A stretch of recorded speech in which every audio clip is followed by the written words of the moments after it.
Hello again. Welcome to part 2 of budgeting in your digital envelopes tracker. This time we will look at the envelope breakdown sheet, which is the second tab here. Before we were on the first, now we're on the second. This sheet is also pre-formatted to make the calculations needed to balance your envelope disbursement, break it up into envelopes, and then figure out where the envelope money is going each pay period. First, I'm going to draw attention to this box of line 2 here. The spreadsheet has automatically calculated this $4,624 as a total amount that I have in all 4 weeks to go into my envelopes, and that's based on the budget sheet we filled out in part 1. So you'll see here, if I change anything, if this is now $800, and I come into this page, now my amount is no longer $4,624. It's a little bit less. So the 2 pages speak to each other and keep track for you, which is great. All right, I'm going to fix that back and come in here. So you're going to see that I've chosen what all of my envelopes are going to be titled, and I will create a video at some point. There will be one in the website that shows you how to do this in your bank account. So ideally, your envelope names are going to match the names that you've made for those bank accounts. And so in the left column, I have the name of all those envelopes. And then in the right column, I'm going to start playing around with the totals over here. And I'll know I'm finished when I'm able to reach a net zero down at the bottom of this column. So let me kind of show you what that looks like. So for me, I do $1,000 for transportation every month.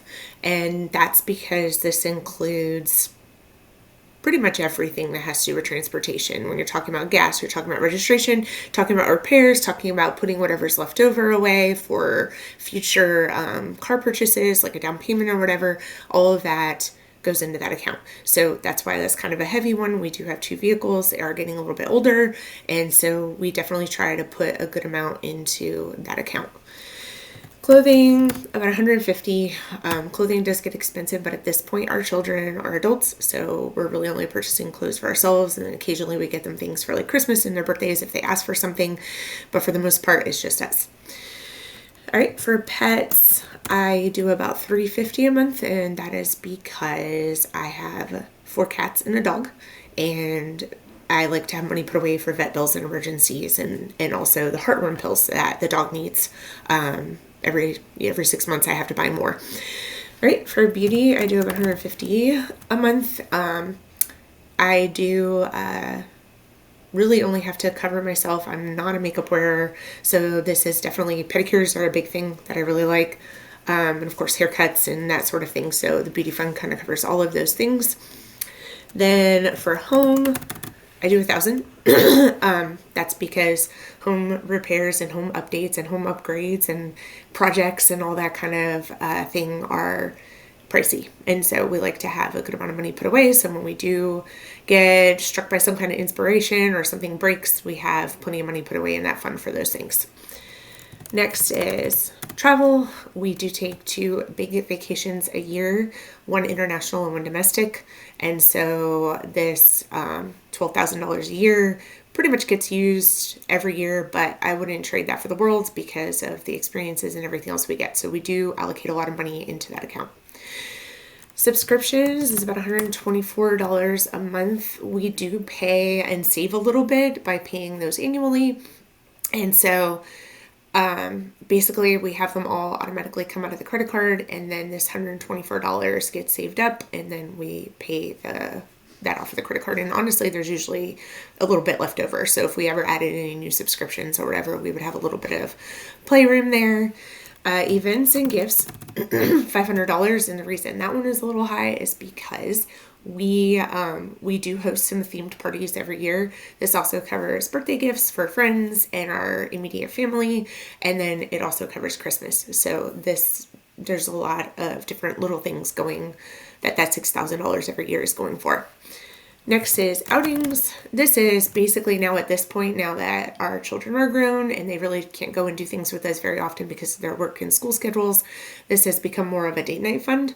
just kind of going and doing little things around town, dinner, whatever, and we allocate $250 a month for that. For health, I do have 100. We do not have a whole lot of health expenses simply because we are a military family, and so a lot of our expenses are covered with the insurance that we get from the military. But there are, especially for dental work and glasses and things like that, there are copays and additional expenses. And so that's where that money goes. And then for emergency, for us right now, we're at 0 because emergency, you would put, it's just like any other plan, budgeting plan, where you have about $1,000 in emergency savings, and that's truly what it's for. If something comes up and for whatever reason you don't have enough, or you just don't have the money you need to cover that emergency. And so that is already fully funded, so I don't at this time put any additional funds into that. Now that we have these all filled out, and you see I've reached that net 0 down here from my $4,644. Now I'm going to move over to these other columns, and basically the header of each of these columns has the total of each week's envelopes that automatically carried over from the budget sheet we filled out together in part 1. So if I go back, for example, the 22nd says 1,289. The 22nd was 1,289. So it automatically carries that over for you. And so now my job is to figure out when during the month I'll be transferring into each envelope. And so basically, if I only have $736, I can do $500 of transportation, which is good for gas and stuff like that. And then maybe I'll do the events. Our events fund does not need to be fully funded. We have a lot of months where there's no birthdays and no events, and so I could take the whole month putting that $500 away, and it won't matter. All right, and then we'll put the other $500 for transportation into this. Allocated over for the 8th to transfer it over. Let's see what else, and maybe we could do clothing, and we'll add a little more to events, and then we'll do some of our outings. So maybe we get to do one date night here and one later on in the month.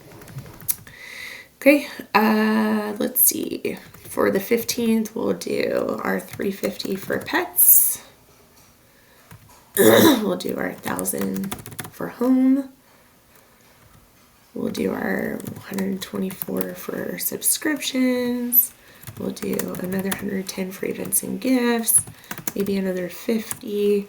Go see a movie or something for outings. And then our $100 for health. And so you see all of these so far have me down at the net 0. My last one does not yet because I have not allocated those funds yet.